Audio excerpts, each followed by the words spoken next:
Puji nama Tuhan. Hari ini kita mau belajar firman Tuhan Bapak Ibu. Yuk kita buka kitab kita dalam Yakobus 1 ayat yang ke-19 sampai yang ke-25. Pendengar atau pelaku firman, hai saudara-saudara yang kukasihi, ingatlah hal ini. Setiap orang hendaklah cepat untuk mendengar, tetapi lambat untuk berkata-kata dan juga lambat untuk marah.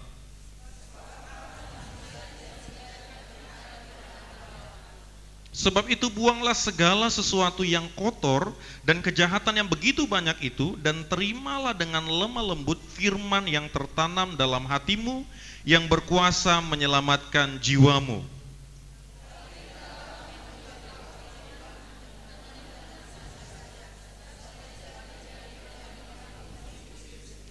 Sebab jika seorang hanya mendengar firman saja dan tidak melakukannya, ia adalah seumpama seorang yang sedang mengamati mukanya yang sebenarnya di depan cermin.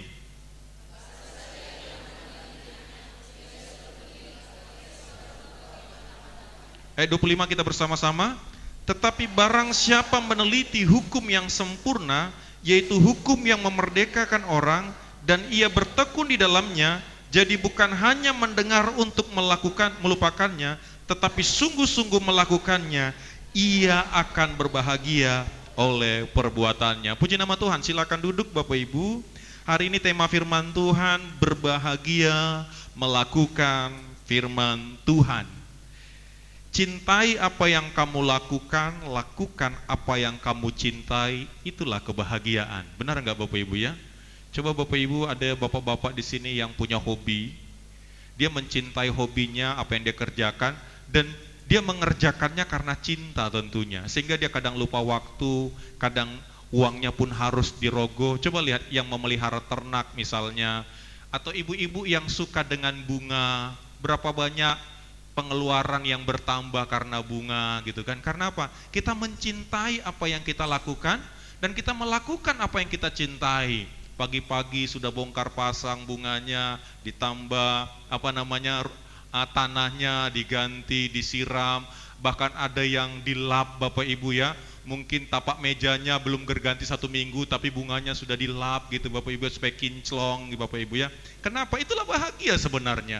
Bahagia itu adalah mencintai apa yang kita lakukan dan melakukan apa yang kita cintai. Hari ini saya ingin sampaikan kepada kita Bapak Ibu lewat kebenaran firman Tuhan ini, melakukan firman Tuhan itu harusnya menjadi kebahagiaan bagi kita. Amin. Harusnya kita berbahagia ketika kita melakukan firman Tuhan. Harusnya wajah kita tersenyum, bukan cemberut ketika kita mendengar firman Tuhan. Karena kita tahu kita mencintai firman Tuhan, dan kita akan melakukan apa yang kita cintai itu. Amin. Kita beberapa poin saya sampaikan bagaimana kita mampu mencintai firman Tuhan, bagaimana punya sikap yang benar. Minggu yang lalu saya sampaikan 4 model orang mendengar firman Tuhan. Ada yang di pinggir jalan, ada yang di tanah yang berbatu, ada yang di mana lagi? Semak duri, dan yang terakhir di mana? Tanah yang subur Bapak Ibu. Hari ini saya ingin kita lebih ke tanah yang suburnya. Bagaimana sih supaya kita bisa menjadi tanah yang subur sehingga benih itu bertumbuh dan kita boleh menyaksikan bersama-sama pertumbuhannya, dan bukan hanya bertumbuh kalau dia bunga, dia bermekar, ada bunganya dan berkualitas tentunya dan mahal harganya. Yang pertama, ayat yang ke-19 dikatakan cepat mendengar. Kalau kita ingin menikmati firman Tuhan dalam kehidupan kita, kalau kita ingin berbahagia dengan kebenaran firman Tuhan itu, yang pertama mari kita cepat mendengar. Bapak Ibu, dalam versi bahasa Batak, Yakobus 1 ayat 19 dikatakan gini, ingot hamuma, akadongak na hina holongan, ganup jolma, girgir maibana mananginangi, bakol maibana makatai, bakol ma tarimas. Bapak Ibu, ada kata kunci di sana, girgir. Saya cari kamus Bapak Ibu, definisi girgir kalau menurut kamus yang saya baca, girgir itu nanti Bapak Ibu yang katam dengan bahasa Batak tempo dulu yang memahami makna dari girgir nanti bisa koreksi saya. Tapi yang saya tangkap di sini katakan girgir itu suka. Girgir itu cepat bersedia. Bahkan girgir itu sampai kepada aspek ketagihan. rajin mengerjakannya. Jadi dengan pengertian kalau kita ingin menikmati firman Tuhan, mari kita punya sikap hati yang suka, yang ketagihan, yang rajin, yang bersedia mendengar firman Tuhan. Tanpa itu, masuk telinga kiri, keluar telinga kanan, kita nggak dapat berkat apa-apa. Tapi gir-gir hamuma menangi-nangi. Mari kita suka, mari kita cepat menyendengkan telinga kita kalau itu firman Tuhan. Kalau kita ingin berbahagia di dalam kebenaran itu, nanti kita akan lihat ayat 25, kenapa kita bisa berbahagia melakukan firman Tuhan, nanti kita akan lihat di sana. Tapi saya ingin ke awal dulu, cepat mendengar. Kita antusias. Bapak Ibu ada yang suka musik, dangdut, lagu Batak. Kalau kita suka dengan sesuatu itu, kita pasti memberikan perhatian untuk sesuatu itu. Benar apa enggak Bapak Ibu ya? Kalau kita suka ibu-ibu lah, kadang belum mandi, sudah lama waktunya di bunganya, benar enggak? Kadang lupa buat kopi suaminya. Ada yang punya pengalaman seperti itu di sini? Enggak ada ya? Wah ini buat kopi dulu baru bunganya dikerjain. Kata gir-gir di sini itu berbicara kita punya satu konsep mulai hampir ketagihan. Kalau bahasa Bataknya itu sandu. Mulai candu dia dengan firman Tuhan. Boleh bayangkan Bapak Ibu, kalau kita ingin menikmati firman Tuhan, kita harus belajar menyukai firman Tuhan itu. Saya sampaikan kemarin, kenapa orang tidak mengerti firman Tuhan? Karena terkadang dia tidak menyukai firman itu, dan dia tidak suka siapa yang menyampaikan firman Tuhan itu. Ketika kita tidak menyukai apa yang kita dengar, pasti kita tidak akan beri perhatian khusus bagi berita itu. Tapi kalau kita suka yang kita dengar, pasti kita beri perhatian khusus. Bapak Ibu, ada istilah namanya nguping. Ngerti Bapak Ibu yang nguping ya?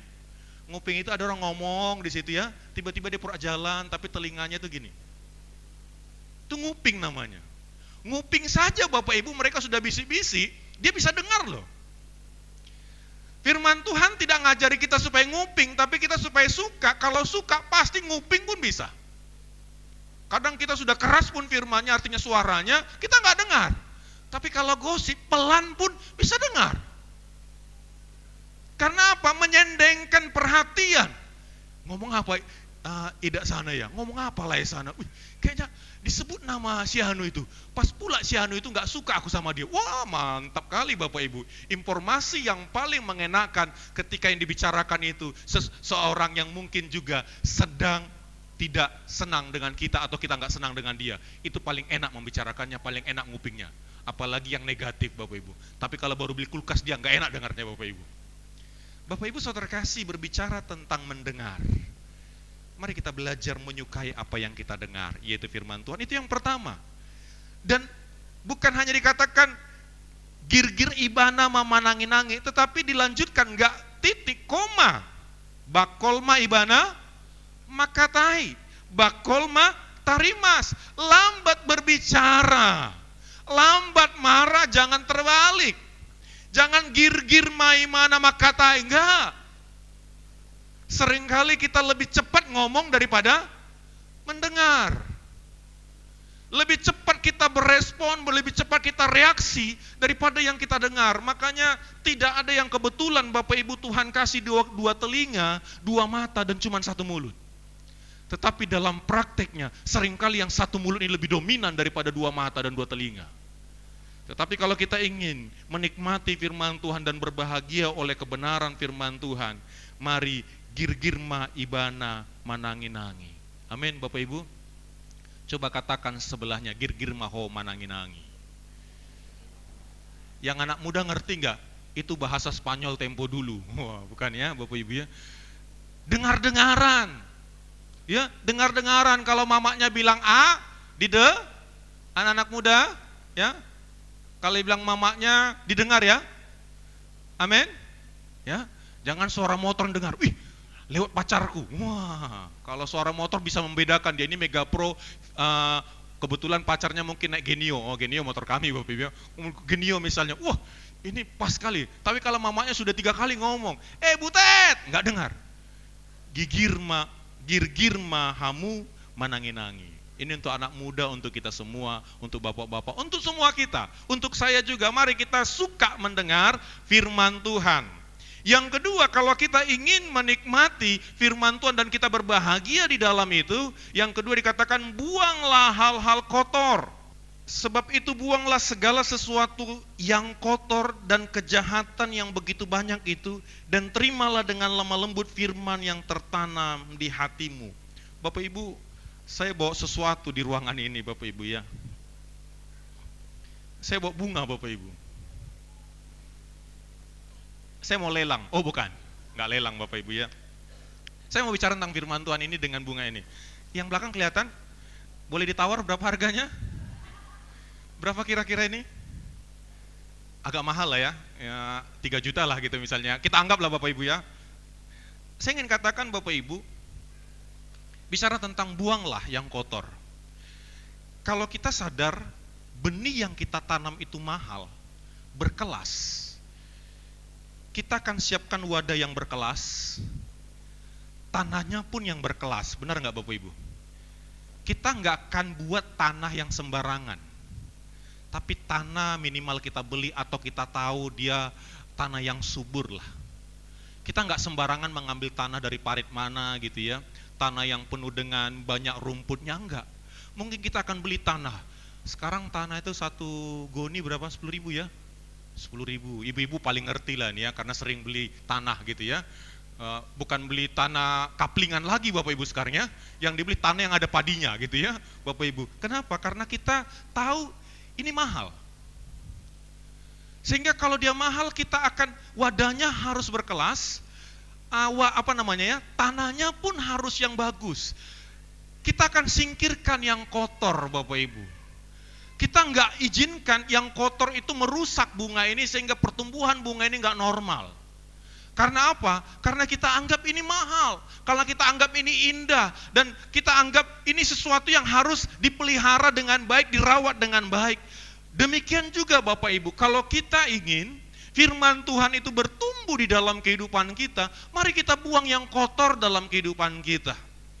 Kebiasaan terlambat, suka mengkritik, malas belajar, keras hati, banyak ngomong, marangan-angan ketika dengar khotbah. Ini sesuatu yang kotor yang akhirnya firman Tuhan itu nggak bisa bertumbuh dengan baik. Dan bunga ini akhirnya lama-lama mati dia ketika yang kotor itu tetap dibiarkan di situ. Kita harus selektif, kita harus seleksi apa tanahnya yang cocok untuk ini, berapa kali nyiramnya. Saya baru tahu Bapak Ibu ada ternyata tanaman ini nggak boleh terlalu sering disiram.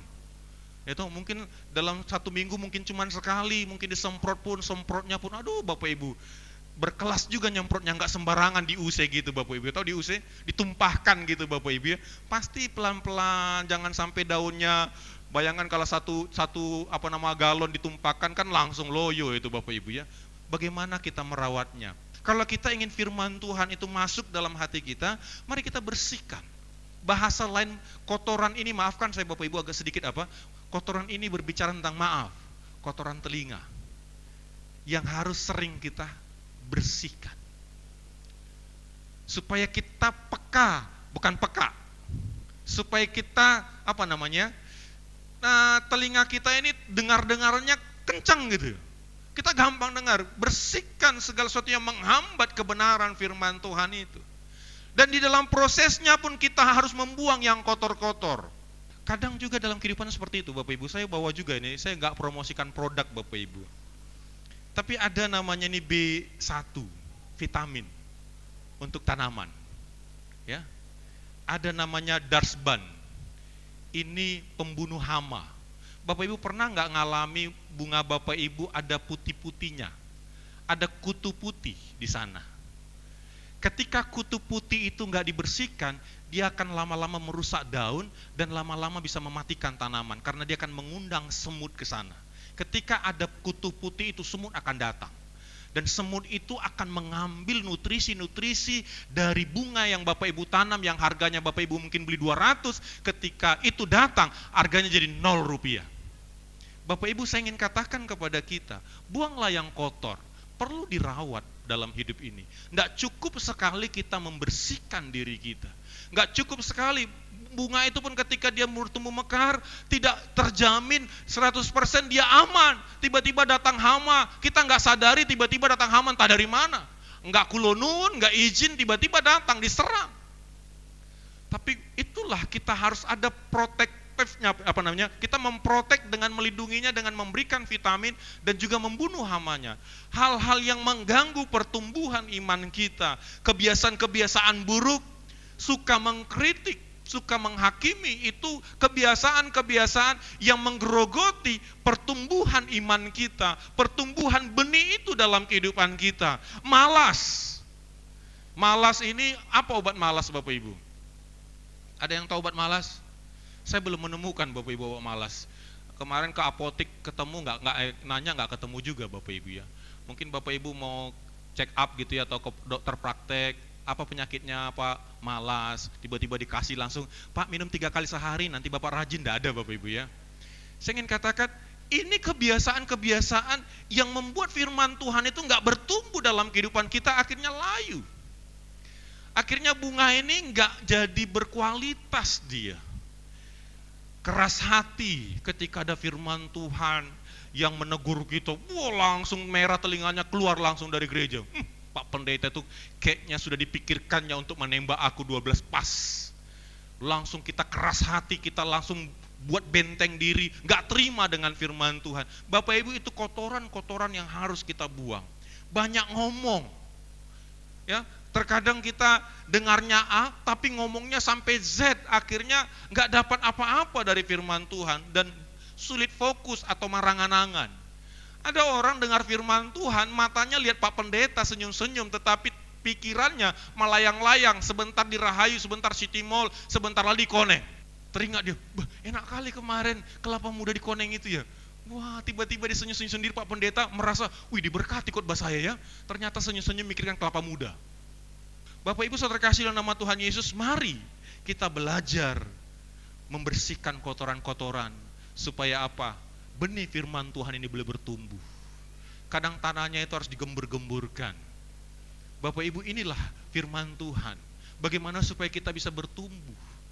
Bukan sekedar berapa banyak yang kita dengar, tapi seberapa berkualitas kita menerima yang kita dengar itu. Yang ketiga, dan terimalah, Mazmur 21, dan terimalah dengan lemah lembut firman yang tertanam di hatimu. Mari yang ketiga, kalau kita ingin diberkati, berbahagia lewat firman Tuhan yang kita dengar, mari kita terima firman Tuhan itu dengan lemah lembut. Kalau bahasa lainnya Bapak Ibu dikatakan bahasa Batak, biasanya saya bahasa terjemahan baru, kalau sekarang saya agak sedikit bahasa Batak dulu. Marlambok ni roha mahamu manjalo hatanani sinuan tu bagasan rohamuna. Marlambok roha. Hati yang lambok. Lambok itu apa? Dingin. Lembut. Dingin, lembut. Bedanya kalau antonimnya apa? Keras berarti kan? Yang bertentangan dengan itu berarti keras. Berarti kalau kita menerima firman Tuhan, mari dengan hati yang lembut. Kalau keras mental dia, tapi kalau lembut bisa kita terima dengan baik. Bahkan di terjemahan lain mengatakan bukan hanya lembut, tapi dengan kerendahan hati. Kalau orang menerima firman Tuhan dengan kerendahan hati, dia akan ngomong gini, firman Tuhan itu pas untukku. Tapi kalau dia menerima dengan sombong, firman Tuhan itu pas untuk Eda Siadu, untuk Lai Sianu, untuk Amata Sianu. Nah itu dengan sombong itu. Kenapa nggak datang dia kemarinnya? Kayaknya pas sekali firman Tuhan itu untuk dia. Bapak Ibu saudara kasih dalam nama Tuhan Yesus, terimalah firman Tuhan dengan kelembutan hati, walaupun terkadang membuat telinga kita merah. Amin. Bedanya kita mendengar firman Tuhan di YouTube dengan firman Tuhan di gereja. Kalau di YouTube kita yang menentukan khotbah mana yang kita dengar.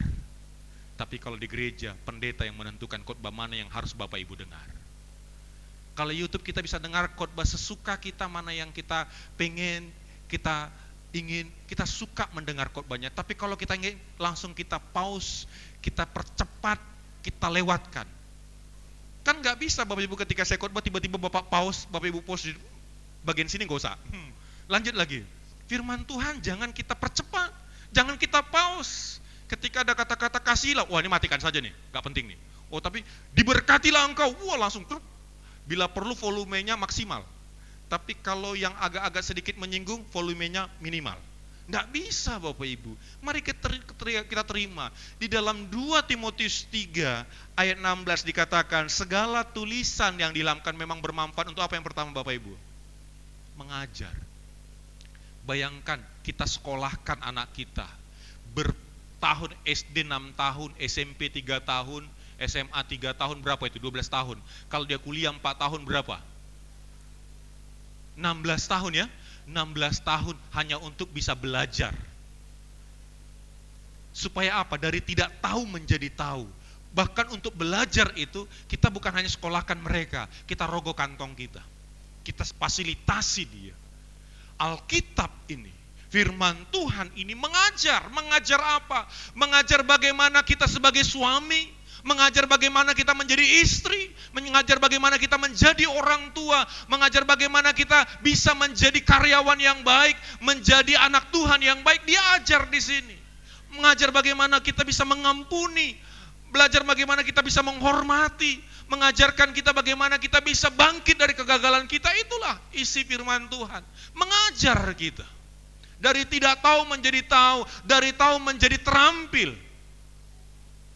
Sedangkan untuk sekolah kita habiskan begitu banyak waktu kita hanya untuk bisa tahu, supaya bisa kerja nantinya dan siap menapaki dunia ini. Apalagi firman Tuhan. Kenapa kita harus menyendengkan telinga kita untuk firman Tuhan? Karena firman Tuhan mengajarkan kita dari yang tidak tahu menjadi tahu. Mengajarkan bagaimana anak-anak menghormati orang tua. Mengajarkan bagaimana kita hidup sebagai masyarakat yang taat. Hidup sebagai anak Tuhan yang taat. Mengajarkan bagaimana suami mengasihi istri. Mengajarkan bagaimana istri tanduk suaminya. Oh maaf, nggak ada. Tunduk kepada suaminya. Mengajar yang kedua apa? Firman Tuhan dia bukan hanya sampai level mengajar. Karena mengajar itu dia menyentuh intelektual kita, pikiran kita, dan hati kita. Tetapi sampai kepada ranah menyatakan kesalahan kita. Yang kedua menyatakan kesalahan. Dia seperti cermin, dan ketika kita bercermin dengan firman Tuhan, kita tahu, wah ini nggak beres ternyata, wah di sini ada noda ternyata. Dia menyatakan kesalahan. Jadi adalah aneh bagi orang ketika dia bercermin, dia nggak lihat kesalahannya. Dia nggak lihat ada kelemahannya. Cermin itu ada yang cembung, ada yang cekung. Dan cermin yang cekung dan cembung itu, dia tidak netral menjelaskan siapa kita. Tapi firman Tuhan, dia netral dan transparan menjelaskan siapa kita. Kenapa kita berbahagia ketika kita mendengar firman Tuhan? Karena firman Tuhan itu menyatakan ada yang perlu dibenahi dalam kehidupan kita. Sehingga aneh kalau ada orang dengar firman Tuhan tidak pernah merasa bersalah, tidak pernah mengakui kesalahannya. Karena firman itu menyatakan kesalahan. Amin. Wah, kena tembak aku sama Pak Pendeta itu. Bukan Pak Pendeta yang nembak Bapak Ibu, tapi firman Tuhan. Tapi firman Tuhan bukan hanya menyatakan kesalahan. Berikutnya apa? Memperbaiki kelakuan. Ya, memperbaiki kelakuan. Bapak Ibu, saya punya motor, tiba-tiba nggak bisa di starter. Akhirnya muncul rasa ingin tahu dan sok taunya gitu Bapak Ibu ya. Saya mulai bongkar-bongkar, mana lah yang masalah ini ya. Saya cari di YouTube. Ya, ini kenapa tidak bisa? Karena saya pikir motor kami ini baru 1 tahun Bapak Ibu, nggak mungkin langsung baterainya langsung soak gitu Bapak Ibu ya. Saya sampai sekarang nggak dapat Bapak Ibu. Ketika mau masang udah bingung, gimana cara masangnya lagi. Bongkarnya gampang Bapak Ibu ya, tinggal buka bautnya, tiba memasang. Mana tadi Bapak Ibu. Firman Tuhan, dia bukan hanya nyatakan kesalahan, dia memperbaiki kelakuan. Orang suka menyatakan kesalahan kita, menghakimi kita. Tetapi firman Tuhan, dia tidak menghakimi, dia balut dengan memperbaiki. Dia reparasi hidup kita, dia reparasi hati kita, dia reparasi pikiran kita, dia reparasi karakter kita, karena dia memperbaiki kelakuan. Makanya saya sangat meyakini semakin sering orang dengar firman Tuhan secara berkualitas, pasti semakin hidupnya diubahkan Tuhan. Amin. Karena direparasi. diperbaiki. Oh, ini rusak nih. Oh, ini perlu nih diperbaiki, direparasi. Dan Tuhan itu ahli Bapak Ibu. Dia paling gampang, dia paling tahu cara memperbaiki kita. Sehingga kalau ada firman Tuhan yang kita dengar, terimalah dengan lembut, dengan rendah hati. Jangan langsung berpikir, kejam kali Pak Pendeta itu. Baru aku sekali datang ke gereja, tiba-tiba langsung aku yang ditembak. Kayak mungkin pas aku lewat pagar tadi mungkin sudah dilihat aku. Langsung disiapkan ayat untuk aku. Enggak Bapak Ibu. Karena Tuhan mengasihi kita. Amin. Ketika ada firman Tuhan menelanjangi kita, karena Tuhan sayang sama kita. Ketika ada firman Tuhan menghantam ego kita, karena Tuhan sayang kepada kita. Ketika ada firman Tuhan mengoreksi kita, karena Tuhan sayang kepada kita. Amin. Memperbaiki kelakuan. Dan akhirnya apa? Mendidik dalam kebenaran. Mendidik dalam kebenaran artinya kita dituntun, kita dikasih rambu-rambu sehingga kita itu tetap di jalan yang benar. Kalau di tol Bapak Ibu, kalau kita tahu dikatakan kalau mendahului kanan gitu ya, jangan mendahului sebelah kiri. Terus dikasih tanda 60-80, minimum 60, maksimum 80, dikasih petunjuk arah. Itu namanya dididik dalam kebenaran sehingga ketika kita tetap ada di jalur yang benar itu sampai ke Pekanbaru. Bapak Ibu, itulah firman Tuhan. Dan yang terakhir, firman Tuhan mengatakan seperti ini di ayat yang ke-22. Tetapi hendaklah kamu menjadi pelaku firman, bukan hanya pendengar saja. Yang terakhir, kalau kita ingin berbahagia dalam firman Tuhan yang kita dengar, mari kita belajar melakukannya. Bukan hanya mendengarnya. Bukan hanya mengatakan, aku diberkati dengan firman Tuhan. Tidak cukup sampai diberkati, tetapi sampai kepada perbuatan prakteknya. Salah satu sekolah yang paling terdampak dengan corona adalah SMK, Sekolah Menengah Kejuruan. Karena di sekolah menengah kejuruan itu mereka punya pelajaran produktif, yang dimana mereka harus ada di bengkel, mereka mempraktekkan teori yang mereka pelajari. Sehingga ketika tidak boleh tatap muka, yang paling ketinggalan adalah anak-anak SMK. Mereka hanya berimajinasi bagaimana melas, tapi mereka nggak pernah melas. Mereka hanya berimajinasi bagaimana memasang instalasi, tapi mereka nggak pernah masang instalasi. Akhirnya apa? Mereka nggak ngerti sama sekali. Sehingga diusahakanlah supaya bisa, walaupun mungkin tidak bisa tatap muka secara langsung, secara umum, tapi tatap muka terbatas, yaitu mata pelajaran produktif itu diperbolehkan untuk tatap muka supaya mereka praktek. Betapa konsennya pendidikan memperjuangkan anak-anak supaya bisa praktek. Demikian juga harusnya kita dengan firman Tuhan. Amin. Kita bukan hanya bisa mendengar, tapi kita memperjuangkan bagaimana mempraktekkannya dalam kehidupan sehari-hari. Dan saya mau katakan, tempat praktek terbaik untuk firman Tuhan bernama keluarga. Mempraktekkan bagaimana menjadi suami di keluarga. Mempraktekkan bagaimana menjadi istri yang melakukan firman Tuhan di keluarga. Keluarga adalah laboratorium, di mana di sana kita belajar, praktek, di sana kita salah, di sana kita gagal dan kita bangkit dalam kegagalan kita. Itulah yang Tuhan inginkan.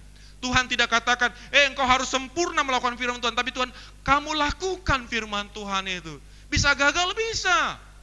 Keluarga kita adalah labor untuk mempraktekkan firman Tuhan. Mari kita mulai Bapak Ibu, praktekkan firman Tuhan. Kalau gagal, mari kita saling mengingatkan, bukan menghakimi. Udah pelayanannya kok huripu do holong mi songonon, apa songonan enggak gitu Bapak Ibu ya. Kukiranya kau lebih sayang, enggak. Belajar. Ketika anak-anak mulai bertumbuh, mempraktekkan kasih, mempraktekkan iman mereka di sana. Dan ketika mereka belajar mempraktekkannya, mereka tidak langsung berhasil. Siapa di sini belajar motor langsung bisa? Minimal ada kesan atau ada bukti nyata dari kita belajar pernah jatuh, benar ya? Mungkin jidatnya benjol, mungkin mulutnya cium aspal. Kan ada Bapak Ibu, apalagi kalau motor yang gigi, yang pakai bukan matic gigi dia Bapak Ibu, semakin grogi semakin digas, benar gak ya? Makin grogi makin tertancap, makin ditabrak tembok, semua ditabrak, akhirnya nggak apa-apa. Saya ingin katakan kepada kita Bapak Ibu Saudara terkasih, Belajar itu pasti pernah gagal. Kalau orang tidak pernah gagal, mungkin dia belum belajar sebenarnya. Tapi kalau kita belajar, pasti kita pernah gagal. Yuk kita praktekkan. Firman Tuhan yang kita dengar hari Minggu ini, jangan nanti ditinggalkan di gereja ini. Ya, bawa sampai ke rumah Bapak Ibu ya. Amin. Jangan tinggalkan.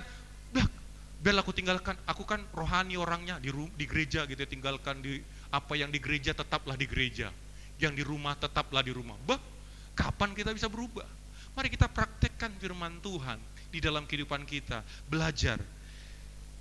Corona menjadarkan kita untuk belajar mempraktekkan firman Tuhan di rumah kita dengan mendirikan mesbah kita. Kita sering mendengar banyak orang yang berkata, kamu cuma ngomong tok, ngomong semua orang bisa. Coba disuruh melakukan tidak mudah. Atau lebih mudah kita mengoreksi, mengomentari, menghakimi orang lain daripada memberikan keteladanan bagi orang lain. Kamu salah, tapi kita berikan gak keteladanan mana yang benarnya. Maafkan saya, kadang orang tua membilang anaknya salah, tapi dia berikan gak keteladanan mana yang benarnya. Kadang kita mau koreksi iya, tapi kita gak memberikan keteladanan untuk mengkoreksi itu. Hanya kata-kata, hanya retorika, bukan tindakan nyata. Tetapi pelaku-pelaku firman Tuhan adalah orang-orang yang punya kerinduan untuk belajar, untuk mempraktekkan firman Tuhan. Sekalipun dia gagal, dia terus berusaha untuk mempraktekkan firman Tuhan. Karena satu perbuatan lebih berharga dari 1000 kata-kata. Dia bukan hanya sekedar berteori, tetapi mempraktekkan apa yang dia ajari itu. Makanya Bapak Ibu, kalau kita praktekkan, kita lebih gampang ingat dan akhirnya menjadi bagian dari kehidupan kita. Dan saya ingin mengajak kita ayat terakhir di pasal 25. Yuk kita baca bersama-sama pasal 25. 1, 2, 3. Tetapi barang siapa meneliti hukum yang sempurna, yaitu hukum yang memerdekakan orang, dan ia bertekun di dalamnya, jadi bukan hanya mendengar untuk melupakannya, tetapi sungguh-sungguh melakukannya apa? Ia akan berbahagia oleh perbuatannya. Yosua 1 ayat 8 dikatakan, jika kamu merenungkan firman Tuhan siang dan malam, maka firman Tuhan itu akan membuat engkau tertuntun dan engkau akan hati-hati dan engkau akan berhasil dan perjalanan akan beruntung. Kenapa? Karena firman Tuhan itu memagari kita untuk tidak menyimpang jadinya. Ketika kita belajar mempraktekkan firman Tuhan, ketika kita mampu mempraktekkannya, kita akan berbahagia di dalamnya. Kenapa? Karakter kita akan diarahkan, tujuan kita akan diarahkan, pemikiran kita akan diarahkan karena apa? Sudah ada firman Tuhan. Jadi tidak hanya sekedar retorika Yosua 1 ayat 8 itu. Kita akan berbahagia karena firman Tuhan itu yang memagari kehidupan kita. Akhirnya membuat kita sampai kepada tujuan kita. Hari ini mari kita bersama-sama umat yang dikasih Tuhan, yuk kita bersama-sama belajar. Saya pun belajar, bukan berarti saya sudah lebih hebat daripada Bapak Ibu. Bahkan ketika saya menyampaikan firman Tuhan ini pun saya sedang gagal sebenarnya. Kita gagal dalam banyak hal, tapi bukan berarti alasan bagi kita untuk berhenti mencoba lagi. Karena firman Tuhan itu terus mari kita lakukan dalam kehidupan kita. Sebagai suami yuk lakukan, sebagai istri, sebagai anak, sebagai jemaat, sebagai pelayan yuk. Kalau semua kita berusaha, gir-gir kita mendengar firman Tuhan itu dan belajar berusaha melakukannya, kita akan menjadi orang-orang yang Bapak Ibu, Tuhan ingin kita menjadi bejana yang indah di hadapannya, dan itu berproses. Adakah di antara kita yang berkata, Tuhan, bentuk aku seperti apa yang kau ingini? Dan ketika kita ngomong seperti itu, pulang dari gereja ini, pembentukan sedang terjadi bagi kita. Pernahkah kita sadar ketika Tuhan izinkan ada masalah, sebenarnya itu adalah pelajaran pertama dalam pembentukan kita. Ketika kita pulang dari sini tiba-tiba di lampu merah ada yang nyalip kita, ternyata itu pelajaran pertama untuk mempraktekkan firman Tuhan. Bukan respon yang antusias saja ketika kita dengar, tapi apa tindakan kita setelah kita mendengar firman Tuhan. Mari anak muda, mari Bapak Ibu Saudara, semua kita yang hadir di tempat ini, kita bersama-sama. Apa yang hari-hari ini kita suka mengeraskan hati kita, kalau untuk yang ini, aku gak mau. Untuk mengampuni, aku gak mau. Kalau untuk yang lain aku mau. Bapak Ibu, kita gak bisa memilih-milih mana yang kita sukai. Kita gak bisa memilih mana yang mau kita lakukan, mana yang gak kita lakukan. Kita harus merasa satu paket mau melakukannya. Kalau hari ini ada yang di antara kita yang masih mengeraskan hati untuk beberapa hal tertentu, misalnya tentang mengasihi, tentang mengampuni, tentang menerima orang lain, atau tentang bagaimana kepada suami, kepada istri. Mari hari ini, Tuhan, ini hatiku siap dibajak oleh firman Tuhan.